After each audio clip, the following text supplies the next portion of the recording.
नमस्कार, स्वागत छ धर्म टेलिभिजनको संयुक्त समाचारमा। म बिबी शेर्पा। सुरु गरौँ आजको प्रमुख समाचारबाट। पतञ्जलि जस्तो नन प्रोफिट संस्थालाई सरकारले जग्गा उपलब्ध गराउने प्रधानमन्त्री शेरबहादुर देउवाको भनाइ।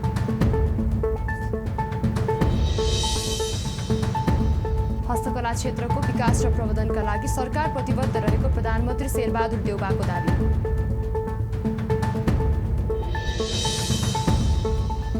पार्टीलाई पूर्ण सरकारमा कमब्याक गराउने गरी अघि बढाउने योगेश कुमार भट्टराईको भनाइ। शनिबार हुने पार्टीको वडा अधिवेशनको सम्पूर्ण तयारी नेकपा माओवादी केन्द्रद्वारा पूरा। आजबाट शहीद स्मारक ए डिभिजन लिग फुटबल सुरु। अब समाचार विस्तारमा। प्रधानमन्त्री शेरबहादुर देउवाले पतञ्जलिको जस्तो नन प्रोफिट संस्थालाई सरकारले जग्गा उपलब्ध गराउने बताउनु भएको छ। शुक्रबार काठमाडौँ स्थित पतञ्जलि योगपीठ नेपाल मन्डी खतरामा पतञ्जलि नेपाल टिभी, आस्था नेपाल टिभी र पतञ्जलि सेवा सदनको उद्घाटन गर्दै प्रधानमन्त्रीले आयुर्वेद औषधिका उत्पादनका लागि पतञ्जलिलाई जग्गा उपलब्ध गराउने बताउनु भएको हो। उहाँले विश्वभरि नै स्वास्थ्यका लागि सबैभन्दा उत्तम योग नै रहेको जिकिर गर्नुभयो। त्यस्तै उहाँले बारम्बार नेपाल आउन पनि रामदेवलाई आग्रह गर्नुभयो।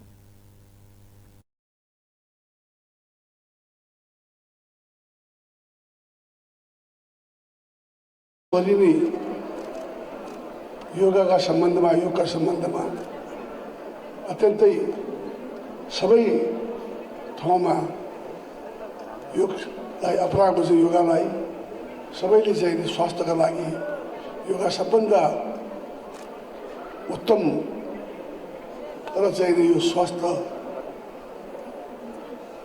निम्ति एउटा चाहिँ एक्सर्साइजका निम्ति रूपमा योगालाई सबैले अडप्ट गर्दैछन्, सबैले चाहिँ गर्दैछन् र चाहिँ आयुर्वेद त सबैभन्दा उचित अहिले सबैले मानिसके साइड इफेक्ट नभएको एउटा मात्रै औषधि छ आयुर्वेद। त्यो चाहिँ नि आज गडकरीजीले भन्नुभयो, सबैले मानेको कुरा हो कि साइड इफेक्ट नभएको औषधि केही छ भने आयुर्वेद मात्रै छ। त्यसैले चाहिँ नि आयुर्वेदमा रिसर्च गरेर उहाँले चाहिँ धेरै काम गर्नुभएको छ बाबा रामदेवजीले। र अर्को हाम्रो देशमा जन्मेका बालकृष्ण आचार्यजी हुनुहुन्छ, उहाँले चाहिँ नि रामदेव बाबासँग मिलेर धेरै ठुलो चाहिँ नेपाल सरकारले जहिले पनि सहयोग गर्नेछ। उहाँलाई जे आवश्यकता हुन्छ त्यसमा चाहिँ नि हामी चाहिँ पुरा उपलब्ध गराउनेछौँ। चाहे चाहिँ नि यो आयुर्वेदको निम्ति चाहिँ उहाँले प्लान्टहरू लगाउने कुरा होस्, अरू नै कुरा होस्, यो चाहिँ यो परीक्षण गर्नेदेखि लिएर यो के भन्छ नि यो चाहिँ नि आयुर्वेद बनाउने ठाउँको लागि होस्, त्यसको लागि नन प्रोफिट अर्गनाइजेसनको लागि उहाँलाई केही समस्या भएको थाहा पाएँ मैले। जग्गा चाहिँ उपलब्ध गराउनको लागि नेपालले उहाँलाई जग्गा उपलब्ध गराउने कुनै छैन। म विश्वास गराउन चाहन्छु उहाँले गर्ने ठाउँको लागि पनि भनिरहनु भएको छ, त्यो खोल्नुभएको छ। यो अत्यन्त हाम्रो लागि अत्यन्तै खुसीको कुरा हो। उहाँलाई पुरा सपोर्ट हुने भन्न चाहन्छु र चाहिने उहाँलाई बारम्बार नेपाल आउनका लागि पनि हार्दिक अनुरोध गर्छु। त्यस्तै नेकपा माओवादी केन्द्रका अध्यक्ष पुष्पकमल दाहाल प्रचण्डले समाजलाई निरोगितातर्फ लैजाने अभियानले सुरुवात रामदेवले गर्नुभएको बताउनुभयो। नेपालको विकासमा पतञ्जलिको योगदान महत्त्वपूर्ण रहेको उहाँले जिकिर गर्नुभयो। नेपालमा रहेका अमूल्य जडीबुटीको प्रशोधन गर्दै उपयुक्त रूपमा प्रयोग गर्नुपर्ने उहाँले बताउनुभयो। निरोगितातिर पुरै समाजलाई लैजाने अभियानको नेतृत्व गर्नुभयो र आरोग्यताबाट एउटा उद्योगतिर, एउटा महान उद्योग सञ्चालनतिर, उत्पादन वृद्धिको महाअभियान पनि सञ्चालन गर्नुभयो। योगमूलकै उद्योग, त्यसकारण 3-in-1 बाबा रामदेव र आचार्य बालकृष्ण 3-in-1 हुनुभयो।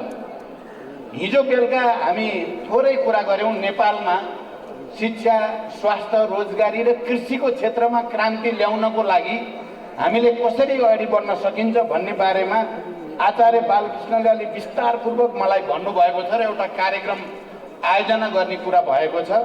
म उहाँहरूप्रति आभार प्रकट गर्न चाहन्छु। नेपालको समग्र आर्थिक, सामाजिक, राजनीतिक, सांस्कृतिक विकासमा उहाँहरूको योगदान धेरै महत्त्वपूर्ण छ र हामी सबैलाई थाहा भएको कुरा हो। नेपाल हिमालको काखमा छ र यहाँ यस्ता अमूल्य जडीबुटीहरूको भण्डार हो। म हरिद्वार गएँ, बाबाजीको सबै त्यहाँका कार्यक्रमहरू हेरेँ र मलाई हात समातेर उहाँले एउटा ठुलो स्टोर भण्डार गरेको ठाउँमा लैजानुभयो हलमा। त्यहाँ जडीबुटीको चाहिँ जखिरा जस्तै थियो। हामी कहाँ अहिले जस्ता अमूल्य जडीबुटीहरू छन् तिनको प्रशोधन गर्ने, त्यसबाट आरोग्यताको एउटा नयाँ अभियान सञ्चालन गर्ने आवश्यकता छ। त्यस्तै नेकपा एकीकृत समाजवादीका अध्यक्ष माधव कुमार नेपालले योग साधनाको बेग्लै महत्त्व रहेको धारणा राख्नुभयो।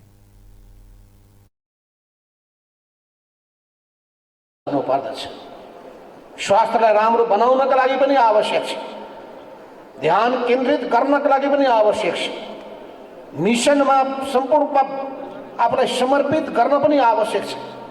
जुनसुकै पेशा व्यवसायमा अध्ययनमा तपाईँ लाग्नु भएको छ, खोज र अनुसन्धानमा लाग्नु भएको छ, त्यसको निम्ति पनि सम्पूर्ण तपाईँले ध्यान केन्द्रित गर्नका लागि योग र ध्यानको ठुलो महत्त्व छ। कार्यक्रममा भारतीय योग गुरु रामदेवले नेपालमा अर्गानिक सामाजिक सांस्कृतिक रूपमा विकास हेर्न चाहेको धारणा राख्नुभयो। नेपालको लागि आर्थिक र सामाजिक विषयमा पूर्ण सहयोग रहने उहाँले बताउनुभयो। मंजरी करने वाला है उसको हम करेंगे, आगे बढ़ाएंगे। एजुकेशन में बड़ी सेवा और इसके साथ साथ इस राष्ट्र को आगे ले जाने का काम, वो भी बहुत बड़ा काम है। नेपाल राष्ट्र की एकता, अखंडता और संप्रभुता, उसको भी आगे ले जाने के लिए सबको एक सूत्र में बांधना। नेपाल के सामने जो आगे आर्थिक चुनौतियां हैं, आर्थिक प्रश्न हैं, बहुत सारे सामाजिक प्रश्न हैं, कृषि की को एग्रीकल्चर को कैसे उठाना, इंडस्ट्री को कैसे यहाँ पर बढ़ाना, बहुत सारी चीजें। उसमें एक बहुत बड़ा प्रश्न है सांस्कृतिक एकता, सामाजिक एकता। जातपात बहुत मानते हैं। उहाँले भौगोलिक रूपमा फरक स्थानको भए पनि सांस्कृतिक र धर्मको पूर्वज एउटै रहेको उल्लेख गर्नुभयो। प्रधानमन्त्री शेरबहादुर देउवाले हस्तकला क्षेत्रको विकास र प्रवर्धनका लागि सरकार प्रतिबद्ध रहेको बताउनु भएको छ। नेपाल हस्तकला महासङ्घको आयोजनामा शुक्रबारबाट काठमाडौँमा सुरु भएको 18औं हस्तकला व्यापार मेला तथा 16औं कला प्रतियोगिताको उद्घाटन गर्दै प्रधानमन्त्री देउवाले मुलुकको अर्थतन्त्रमा टेवा पुर्याउँदै आएको हस्तकला क्षेत्रको विकास र प्रवर्धनका लागि प्रतिबद्ध रहेको बताउनु भएको हो। उहाँले हस्तकला निकासी गर्दै विदेशी मुद्राको आयोजनबाट मुलुकको आर्थिक घाटा न्यूनीकरण हुने विश्वास गर्नुभयो। हस्तकला क्षेत्रमा देखिएको कर सम्बन्धी समस्यालाई सहजीकरण गर्ने उहाँले बताउनुभयो। उहाँले हस्तकला उद्योग नेपालको गरिमा र पहिचानको क्षेत्र भएकाले समयानुकूल परिष्कृत गर्दै अघि बढाउनु पर्ने धारणा राख्नुभयो। नेपालको गरिमा र पहिचान बोकेको मौलिक परम्परागत महत्त्वपूर्ण आर्थिक क्षेत्र हो। यस व्यवसायले प्राचीन कालदेखि नै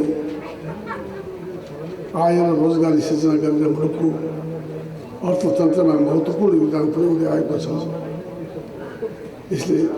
यसका साथै हाम्रो प्राचीन कला संस्कृति सिप र परम्परागत विविधलाई समेत सुरक्षित राख्दै स्वदेश तथा विदेशमा नेपालको विशिष्ट पहिचान स्थापना गर्नका लागि सकारात्मक भूमिका निर्वाह गर्दै आएको मैले पाएको छु।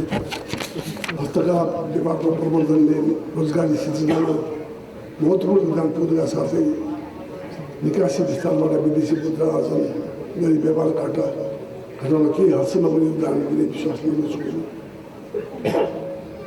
सार्वजनिक निजी साझेदारी मोडीमा नेपाल सरकार, उद्योग वाणिज्य तथा आपूर्ति मन्त्रालय, नेपाल हस्तकला महासङ्घको संयुक्त आयोजनामा प्रत्येक वर्ष सञ्चालन हुँदै आएको यो हस्तकला व्यापार मेलाले नेपाली हस्तकला सामानहरूको बिक्री बजार र पहुँच विस्तार गर्दै हाम्रो हस्तकलाको प्रवर्धन गरेको छ। हस्तकलाको क्षेत्रमा आफै विशिष्ट पहिचान भएको मुलुकको रूपमा स्थापित भएको छ। हस्तकला नेपालको यसको भविष्य अत्यन्त छ। जस्तो हामी कहाँ अल्लो छ, हामी कहाँ चाहिँ धेरै क्यानाबिसदेखि लिएर धेरै कुराहरूबाट कपडाहरू बन्न सक्छ भन्छन्, चाहिँ यहाँ चाहिँ त्यसैले चाहिँ यो नेपालमा हामीसित चाहिने यस्तै महत्त्वपूर्ण चाहिँ उपलब्धिहरू हुन सक्छन्। हामीले यो हस्तकलालाई हामीले अझ विकास गर्न सक्यौँ। तर कहिलेकाहीँ के हुन्छ भने आधुनिक फेसनसँग मिल्ने पनि बनाउनु पर्ने हुन्छ। त्यस कारण त्यस्तै किसिमको चाहिँ कपडाहरू, कपडाहरू महिलाहरूलाई लगाउने, लोग्ने मान्छेहरू लगाउने पनि यस्तो चाहिँ कपडाहरू पनि फेसनसँग म्याच खाने कपडाहरू बनाउन सक्नु भनेदेखिलाई त्यसले पनि चाहिँ माथि आकर्षण अझ बढ्नेछ भने यस्तै चाहिँ अरू कुराहरूमा पनि त्यो कला पनि चाहिँ अरू नेपालभरमै पनि हुनसक्छ। अनि यस्तो एयरपोर्टहरूमा यस्तो ठाउँमा राख्न सक्नु राम्रो हुनेछ। अनि यसको लागि चाहिँ मलाई लाग्छ के समस्या छ भनेदेखिलाई यो के अरे यो ट्याक्स सम्बन्धी समस्या छ। त्यसलाई हामीले निराकरण गरेर सहजीकरण गर्ने साथ लगाउँदै के गर्न चाहन्छु। मङ्सिर 5 गतेसम्म चल्ने मेलामा हस्तकला लगायत विभिन्न वस्तुको करिब 120 स्टल रहेका छन्।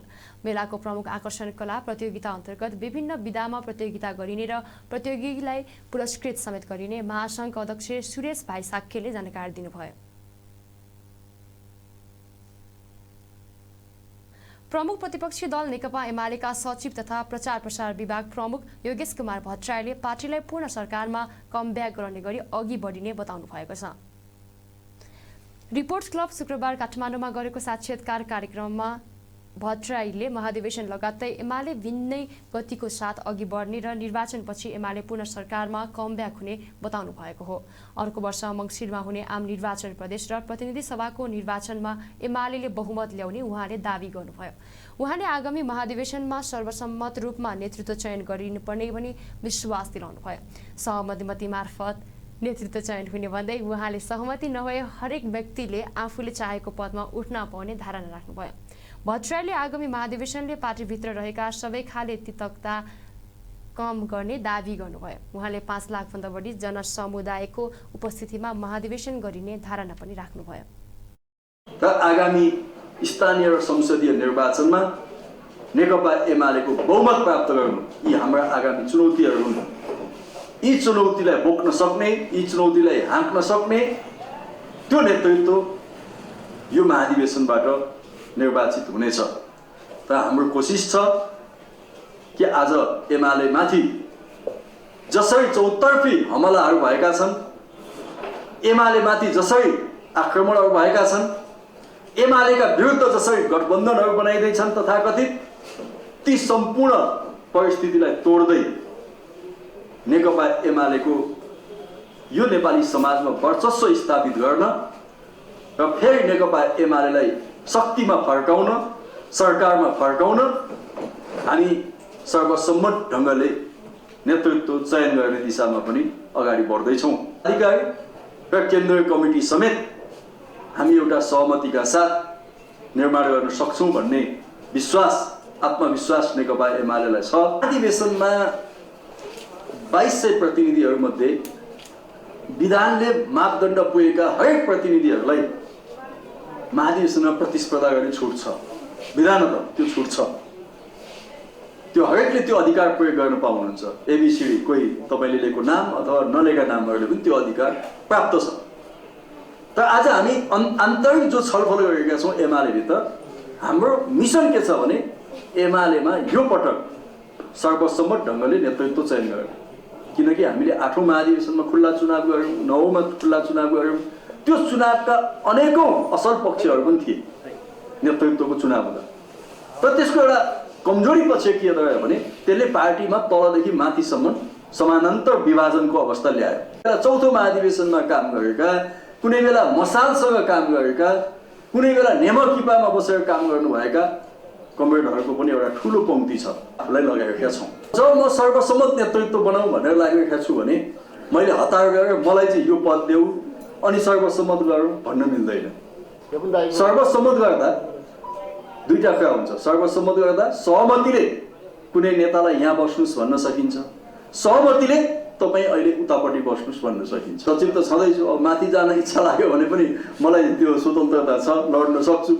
होइन, अब सबै नेताहरूले, पार्टी सदस्यहरूले अहिले तपाईँ सचिवमै बसेर सहमति गर्नुहोस् भन्नुभयो भने म तयार नै छु।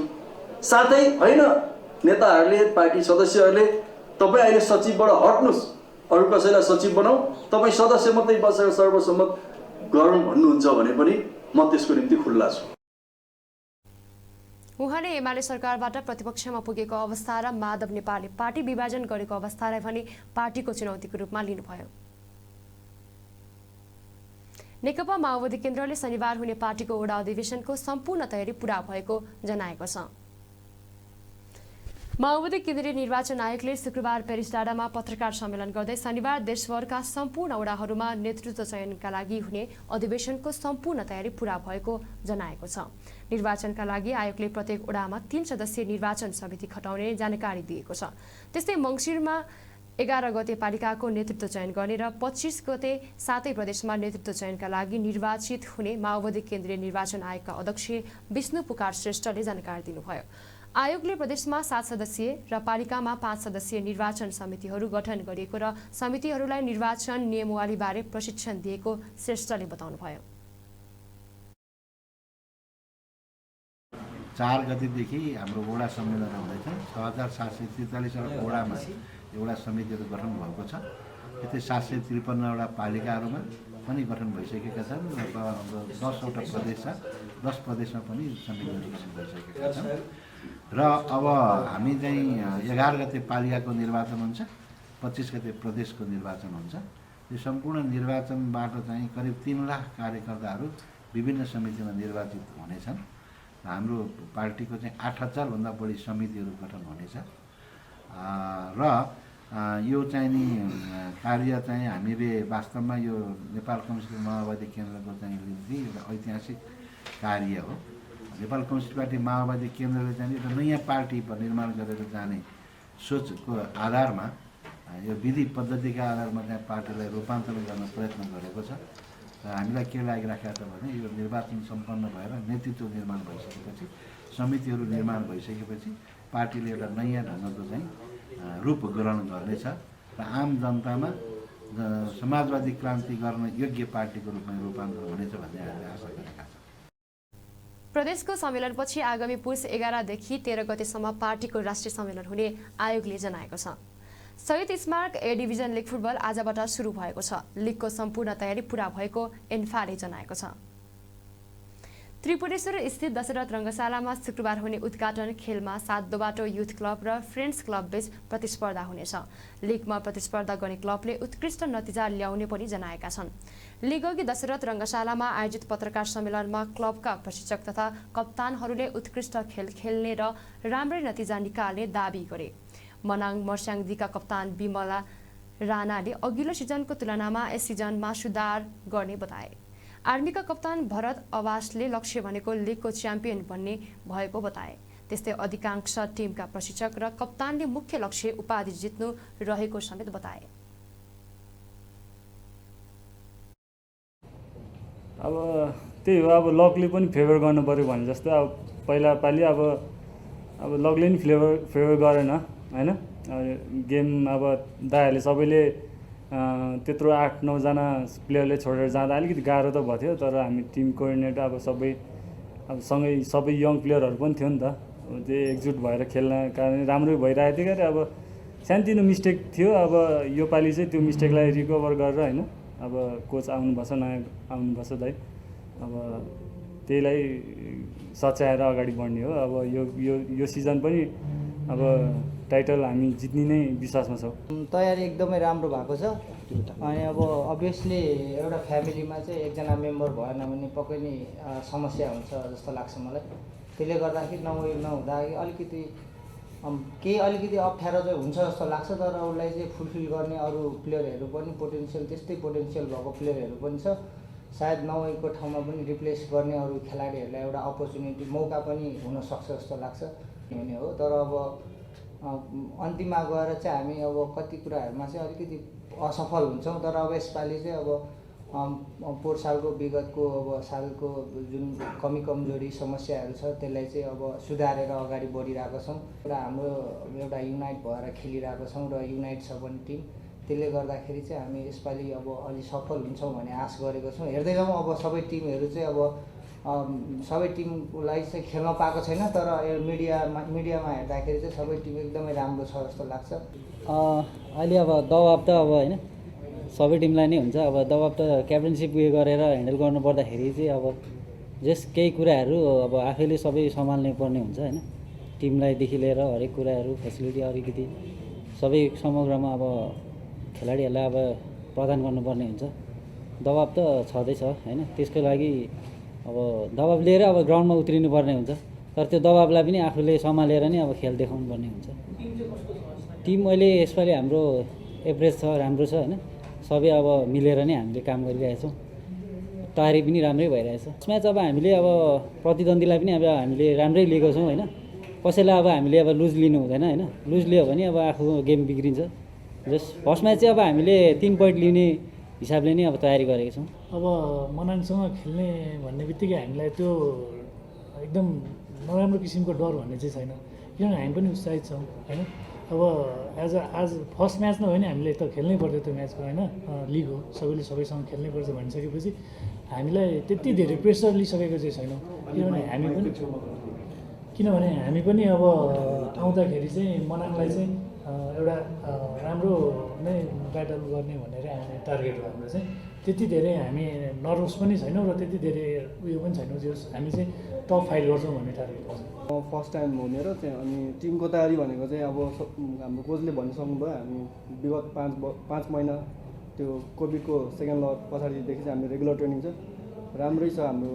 जस टिम चाहिँ अब पहिलेदेखि नै खेलिरहेको हामी धेरै भइसक्यो, अब त्यही भयो राम्रै छ।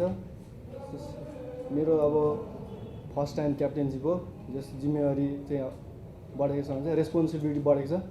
के भन्छ ग्याप पछि जब लिग भएको थियो होइन, अलिकति सुरुमा त अलिक टिम हाम्रो डाउनै थियो, पर्फर्मेन्स हाम्रो डाउन भएर हामी लास्टै भएको थियो है। अनि अब त्यसपछि नेक्स्ट म्यानेजरहरू आयो, टिमहरू राम्रो हुँदै गयो है। अनि यसपालि नै अब हाम्रो युथ टिमहरू छ, युथ प्लेयरहरू धेरै छ नेपालीहरू होइन। अनि अब हाम्रो फरेन प्लेयरहरू जो स्ट्रङ छ, अनि युथ टिमहरू पनि जस राम्रो भइरहेछ, कम्बिनेसनहरू सबै हाम्रो मिलिरहेछ, जस पर्फर्मेन्सहरू राम्रो हुन जान्छ, राम्रो छ भनौँ। सो हाम्रो एनर्जेटिक टिम छ। सो हामी एउटा स्टाइल अफ प्ले एउटा फिलोसफीमा गएर चाहिँ हामीले मेन त टिमलाई चाहिँ बिल्डअप गर्दैछौँ। यो सिजन चाहिँ हाम्रो टार्गेट चाहिँ बिराज चाहिँ हामी टप हाफमा फिनिस गर्ने हो। सो फ्रेन्डली म्याचहरू भइरहेको छ। सो प्लेयरहरूको मोरल चाहिँ हाई छ। सो हामीले चाहिँ यङ प्लेयर भएकोले हामी धेरै एक्सपेक्टेसन चाहिँ गरेको छैन, किनभने धेरै यङ प्लेयर भएको चाहिँ अलिकति उनीहरूले एनर्जेटिक त हुन्छ, तर एक्सपिरियन्स वाइज कम हुँदाले चाहिँ सर्टेन पार्टमा चाहिँ हामी कहिलेकाहीँ चुक्न सक्छौँ। प्रिपरेसन ओभरअल हाम्रो राम्रै रहेको छ। जुन हामीले लगभग 1.5 महिना जतिको तयारी भयो होइन। हाम्रो बिचमा दसैँ तिहारले ग्याप पनि भएको थियो, तर सेटिस्फाइडै छौँ हामी। जुन प्लानिङ अनुसार हामीलाई स्ट्रेन्थ एन्ड कन्डिसनिङदेखि लिएर टिम टेक्निकल कुराहरूमा उहाँले हामीलाई लानुभयो, त्यो कुराले हामी सेटिस्फाइडै छौँ। अब भनेको कुरा मुख्य हामीले अब ग्राउन्डमा फिल्डमा आफ्नो पर्फर्मेन्स दिनु नै हो, त्यसको लागि हामी रेडी छौँ। लिग अन्तर्गत शनिबारदेखि हरेक दिन 2 खेलहरू हुनेछ। कुल 91 खेल हुने लिगमा ए डिभिजन 14 क्लबले प्रतिस्पर्धा गर्नेछन्। यसपटकको लिगको पुछारमा 2 टिम रेलिगेसनमा पर्दै बी डिभिजनमा झर्नेछन्। अघिल्लो सिजनको उपाधि मच्छिन्द्र क्लबले जितेको थियो। यसपटकको लिग विजेताले 75 लाख पाउनेछन्। त्यसै उपविजेताले 50 लाख प्राप्त गर्दा तेस्रो हुनेले 25 लाख पाउनेछन्। हरेक खेलको विजेताले 50,000 पाउनेछन्। खेल बराबरमा सकिएको दुवै टोलीले 25-25 हजार पाउने एन्फाले जनाएको छ। समाचार, धार्मिक प्रवचन, संवाद, विविध पूजापाठ, ज्योतिष विज्ञान, बुद्ध जीवनी, गुरुहरूको जीवनीबारे हेर्न, सुन्न र पढ्न धर्म टेलिभिजनको मोबाइल एप डाउनलोड गर्नुहोस्। साथै फेसबुक र युट्युबमा सब्स्क्राइब, फलो र लाइक गर्नुहोस्। आजको लागि संयुक्त समाचार यति नै। धर्म टेलिभिजन हेर्दै गर्नुहोला। नमस्कार।